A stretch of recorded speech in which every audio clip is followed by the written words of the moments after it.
Hello দাদার ভাই বোনেরা, তোমরা সবাই কেমন আছো? রাত্রিবেলা কিছু ছোলা ভিজিয়ে রেখেছিলাম, তো সেগুলোকে আমি সিদ্ধ করতে দিয়েছিলাম প্রেশার কুকারে। তো ভাবছি এখন সেই সিদ্ধ ছোলাগুলো খাওয়া যাক, তো প্রেশার কুকার দিয়ে বার করছি।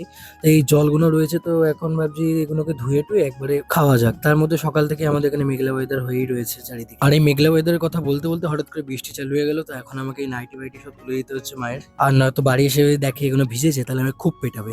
আর আমি চাই না আমার মায়ের মার খেতে। আর মা বললো মামা আসবে বাড়িতে, তাই দুটো ডিম বসিয়ে দিতে সিদ্ধ। তার জন্য দুটো ফ্রিজ থেকে ডিম বার করে নিলাম। আর ডিম দুটোকে দেখে একদম মনে হচ্ছে ঘোড়ার ডিম, ছোটবেলায় যেমন বলতো ঘোড়া ডিম পারে। যাই হোক, বসিয়ে দিলাম। আর তারপরে যে সিদ্ধ ছোলাগুলো ছিল সেগুলো ধুয়ে খেতে বসে গেলাম। এবার থেকে ভাবছি সকালবেলায় করে সিদ্ধ ছোলাই খাবো, কারণ সকালে প্রচুর খেতে পাই, কিছু খাবারও থাকে না। আর যাই হোক, বাইরে কিন্তু বৃষ্টি পুরো একদম জোরে স্টার্ট হয়ে গেছে। আর তোমরা দেখতেই পাচ্ছ এই যে পুরো জল জমে গেছে এখানে।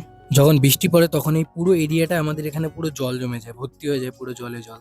তার মধ্যে আমাদের এখানে এই টালির দিয়েও জল পড়া স্টার্ট হয়ে গেছে। এই যে নিচে জল পড়ছে, এই দু সাইড দিয়ে জল পড়ছে আপাতত। এখনো কত জায়গাতে জল পড়া বাকি আছে।